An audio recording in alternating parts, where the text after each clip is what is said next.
आज आतंकवाद के खिलाफ भारत की प्रतिज्ञा कितनी कठोर है। हमने उनके न्यूक्लियर ब्लैकमेल की भी परवाह नहीं की है। पूरी दुनिया ने देखा है कि कैसे गैर जिम्मेदाराना तरीके से पाकिस्तान द्वारा भारत को अनेक बार एटमी धमकियां दी गई हैं। श्रीनगर की धरती से मैं पूरी दुनिया के सामने यह सवाल उठाना चाहता हूं कि क्या ऐसे गैर जिम्मेदार और रोग नेशन के हाथों में परमाणु हथियार सुरक्षित हैं?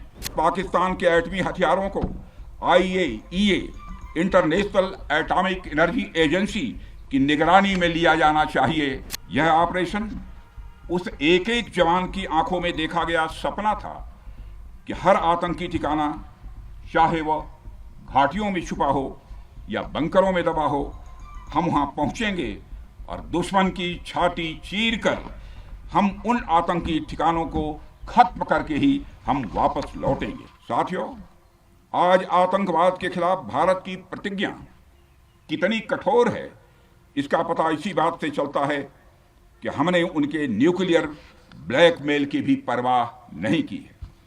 पूरी दुनिया ने देखा है कि कैसे गैर जिम्मेदाराना तरीके से पाकिस्तान द्वारा भारत को अनेक बार एटमी धमकियां दी गई हैं। आज श्रीनगर की धरती से मैं पूरी दुनिया के सामने यह सवाल उठाना चाहता हूं कि क्या ऐसे गैर जिम्मेदार और रोग नेशन के हाथों में परमाणु हथियार सुरक्षित हैं? मैं दुनिया के सामने यह सवाल खड़ा करना चाहता हूं। मैं मानता हूं कि पाकिस्तान के एटमी हथियारों को IAEA international atomic energy agency की निगरानी में लिया जाना चाहिए। मैं ये कहना चाहूँगा और साफ तौर पर कहना चाहूँगा। साथियों, हमारी सेनाओं, हमारी सीमाओं पर अपनी मातृभूमि की रक्षा के लिए जिस तरह से आप सभी बिना रुके, बिना थके दिन रात लगे रहते हैं, वह अपने आप में अद्भुत है और अद्वितीय भी है। आपकी यही बातें हम सब भारतीयों के लिए मार्गदर्शक का कार्य करती हैं। यही कारण है कि मैं हमेशा आपसे मिलने के लिए उत्साहित रहता हूं, ताकि आपके अंदर की ऊर्जा से हम सब भी कुछ प्रेरणा ले सकें। साथियों, ऑपरेशन सिंदूर सिर्फ एक ऑपरेशन का नाम भर नहीं है, बल्कि यह एक हमारी प्रतिबद्धता है, यह हमारा एक कमिटमेंट है। एक ऐसी प्रतिबद्धता जिसमें भारत ने दिखा दिया कि हम सिर्फ डिफेंस नहीं करते हैं, जब वक्त आता है तो हम कठोर निर्णय भी लेते हैं और कठोर कार्रवाई भी करते हैं। यह ऑपरेशन उस एक एक जवान की आंखों में देखा गया सपना था कि हर आतंकी ठिकाना, चाहे वह घाटियों में छुपा हो या बंकरों में दबा हो, हम वहां पहुंचेंगे और दुश्मन की छाती चीर कर हम उन आतंकी ठिकानों को खत्म करके ही हम वापस लौटेंगे। मेरे साथियों, ऑपरेशन सिंदूर आतंकवाद के खिलाफ भारत द्वारा चलाई गई अब तक के इतिहास की, मैं मानता हूं, यह सबसे बड़ी कार्रवाई है।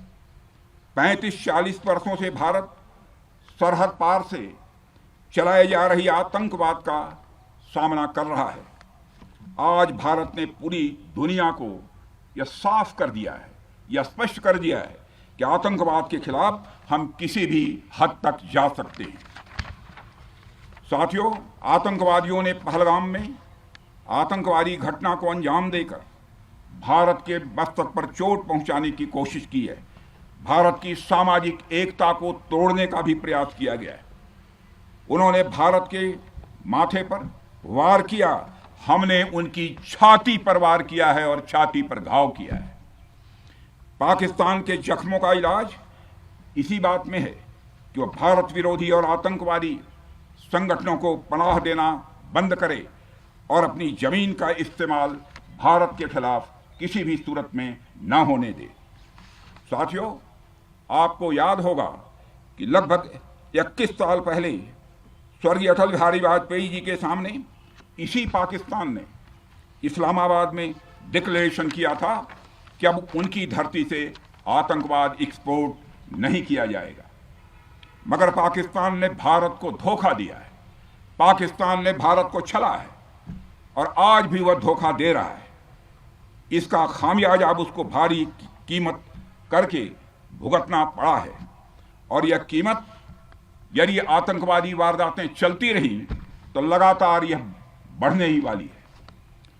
हमारे प्रधानमंत्री श्री नरेंद्र मोदी जी ने दो टूक शब्दों में आतंकवाद के खिलाफ भारत की नीति को रीडिफाइन कर दिया है, इसे परिभाषित कर दिया है, जो यह कहती है कि हिंदुस्तान की सरजमी पर किया गया कोई भी आतंकी हमला एक एक्ट ऑफ वार माना जाएगा। दोनों देशों में जो अंडरस्टैंडिंग बनी है फिलहाल वह इसी बात को लेकर है कि सरहद पार से कोई बेजा हरकत अब नहीं की जाएगी। अगर की गई तो बात निकलेगी तो बहुत दूर तक जाएगी। साथ ही हमारे प्रधानमंत्री ने यह भी साफ कर दिया है, आतंक और बातचीत कदापि एक साथ नहीं चलेंगे, और अगर बात होगी तो आतंकवाद पर होगी और पाक ऑक्युपाइड कश्मीर पर ही होगी।